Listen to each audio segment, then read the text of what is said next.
ಕಾರಿನ ಟೈರ್ ಸ್ಫೋಟ, ಸೇವೆಗೆ ಸೇರಲು ಹೊರಟಿದ್ದ ಐಪಿಎಸ್ ಅಧಿಕಾರಿ ಸಾವು. ಎಸ್ ಹೌದು, ಸೇವೆಗೆ ಸೇರಲು ಹೋಗುವ ಕಾರಿನ ಟೈರ್ ಸ್ಫೋಟಗೊಂಡು ಐಪಿಎಸ್ ಅಧಿಕಾರಿ ಸಾವನ್ನಪ್ಪಿರುವ ಘಟನೆ ನಡೆದಿದೆ. ಇನ್ನು ಹೊಳೆನರಸೀಪುರ ವಿಭಾಗದ ಡಿವೈಎಸ್ಪಿ ಅಧಿಕಾರಿಯಾಗಿ ಸೇವೆಗೆ ವರದಿ ಮಾಡಿಕೊಳ್ಳಲು ಹಾಸನಕ್ಕೆ ತೆರಳುತ್ತಿದ್ದ ಸಂದರ್ಭದಲ್ಲಿ ಕಿತ್ತಾನೆಗಡಿ ಸಮೀಪದಲ್ಲಿ ಕಾರಿನ ಟೈರ್ ಸಿಡಿದು ಪ್ರೊಫೆಷನರಿ ಐಪಿಎಸ್ ಅಧಿಕಾರಿ 24 ವರ್ಷದ ಹರ್ಷವರ್ಧನ್ ಸಾವನ್ನಪ್ಪಿರುವ ಅಧಿಕಾರಿ.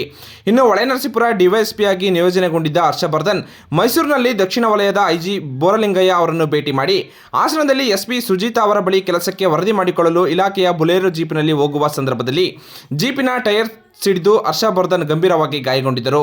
ಜೀರೋ ಟ್ರಾಫಿಕ್ ಮೂಲಕ ನಗರದ ಖಾಸಗಿ ಆಸ್ಪತ್ರೆಗೆ ದಾಖಲಿಸುವ ಮಾರ್ಗ ಮಧ್ಯೆ ಐಪಿಎಸ್ ಅಧಿಕಾರಿ ಸಾವನ್ನಪ್ಪಿದ್ದಾರೆ. ಇನ್ನು ಹರ್ಷವರ್ಧನ್ ಮೂಲತಃ ಮಧ್ಯಪ್ರದೇಶದ ಸಿಮ್ರೋಲಿ ಜಿಲ್ಲೆಯವರಾಗಿದ್ದು 1998ರಲ್ಲಿ ಜನಿಸಿದ್ದ ಹರ್ಷವರ್ಧನ್ ತಮ್ಮ ಶಿಕ್ಷಣ ಮಧ್ಯಪ್ರದೇಶದಲ್ಲಿ ಮುಗಿಸಿ ಬಳಿಕ ಯುಪಿಎಸ್ಸಿ ಪರೀಕ್ಷೆ ತೆಗೆದುಕೊಂಡು ಅಲ್ಪಾವಧಿಯಲ್ಲಿ ಐಪಿಎಸ್ ಪರೀಕ್ಷೆಯಲ್ಲಿ ಉತ್ತೀರ್ಣರಾಗಿದ್ದಾರೆ.